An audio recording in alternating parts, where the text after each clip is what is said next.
योगी आदित्यनाथ जी का स्वागत किया है, स्वागत योग्य है। दूसरी बात, मुझे एक बात आश्चर्य लगता है, मिश्रा था, गौड़ था, उसका नाम उपाध्याय था, ये तो नाम फटाफट कांग्रेस वालों को याद रखते हैं। ये मोहम्मद अली सलीम कभी आपने सुना है?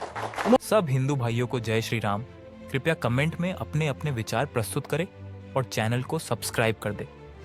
तो चलिए अपनी प्रस्तुति आरंभ करते हैं।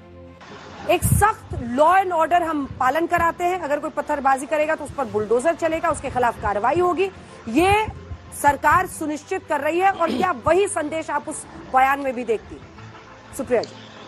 सर्वप्रथम तो मैं ये कहूंगी कि मुझे फर्क नहीं पड़ता संघ प्रमुख क्या कह रहे हैं, मुझे फर्क पड़ता है मेरे देश के चुने हुए प्रधानमंत्री और गृह मंत्री क्या कह रहे हैं। संघ प्रमुख का कुछ कहना या ना कहना मेरे लिए मायने नहीं रखता है। मोदी जी 140 करोड़ भारतीयों के प्रधानमंत्री हैं, वो और अमित शाह जी क्या कहते हैं इससे फर्क पड़ता है। लेकिन दुर्भाग्य यह है कि वो कुछ नहीं कहते हैं, पहली चीज। दूसरी चीज, जो संघ प्रमुख ने कहा उस पर बिना टिप्पणी करे मैं उनकी इस बात को से सहमत हूं।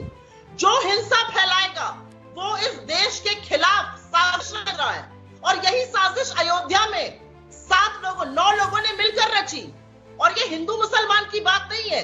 जो भी इस देश में दंगे भड़काने की, धार्मिक उन्माद फैलाने की, हिंसा फैलाने की साजिश रचेगा वो उसकी जगह जेल में होनी चाहिए।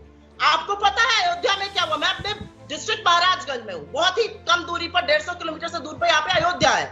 अयोध्या में 9 लड़कों को लगा कि साजिश रचनी चाहिए तो उन्होंने मंदिरों के बाहर मीट फेंका। और मैं स्वागत करती हूँ योगी आदित्यनाथ की सरकार और पुलिस का कि उन्होंने उन लड़कों को गिरफ्तार करके जेल में डाला है। और जरूरी है ऐसे लोगों का जेल में डालना। वो लड़के कौन थे? उनका नाम था महेश मिश्रा, प्रत्युष श्रीवास्तव, दीपक गौड़, ब्रजेश पांडे, शत्रुघ्न प्रजापति। इन लड़कों ने मीट फेंका, धार्मिक किताबें फेंकी, बड़े उन्माद और हिंसा भड़काने वाले भड़काऊ पोस्टर लगाए हिंदू मुस्लिम विवाद कराने के लिए। मैं स्वागत करती हूँ इस बात का कि उनको जेल देनी पड़ी। और वैसे ही अगर कोई पत्थर फेंकता तो उसकी भी जगह जेल में। मैं फिर से एक बात कहूंगी अंजना जी, आपके शो में मैं शामिल नहीं हो सकी क्योंकि मैं बाहर हूँ दिल्ली से। लेकिन मैं एक बात जरूर कहूंगी, आपने जब अपना ओपनिंग दिखाया था और मैं थोड़ी देर से ज्वाइन कर पाई, मुझे बहुत सारे वहां यंग बच्चे दिख रहे हैं। और ये यंग बच्चे एक ही सवाल पूछना चाहते हैं कि माँ बाप ने हमें पढ़ा दिया, हमने मेहनत कश करके पढ़ाई करी है, दिन रात एक करके पढ़ाई करी है, हमारी नौकरियां कहाँ हैं? ये बच्चे पूछना चाहते हैं महंगाई क्यों है? हमारे जिले में 4 घंटे बिजली आ रही है, क्यों सिर्फ 4 घंटे बिजली आ रही है?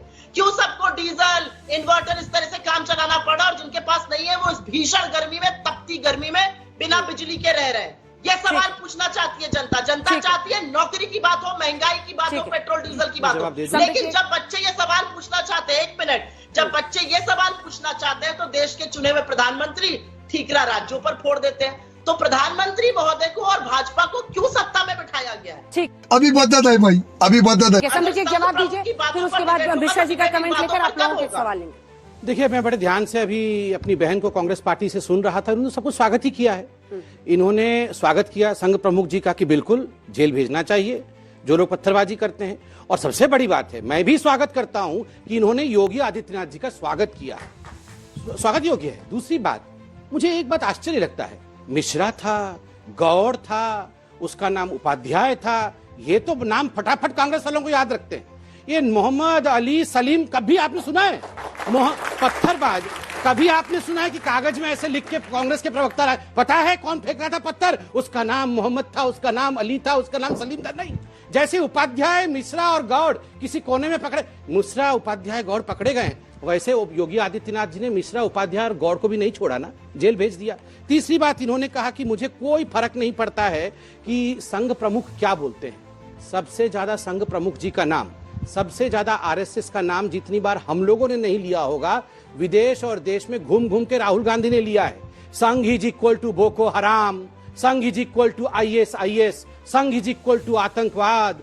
संघ से जितना खतरा है उतना मुस्लिम इस्लामिस्ट आतंकवादी संगठनों से खतरा नहीं है। ये सब किसने कहा था? अगर आपको कोई फर्क नहीं पड़ता है तो घूम घूम के राहुल गांधी को इस प्रकार का प्रचार करने की क्या आवश्यकता है? और सही बात है, जहां तक महंगाई इत्यादि का विषय है, जनता सवाल पूछना चाहती है और जनता इन्हीं सवालों के आधार पर वोटिंग भी करती है।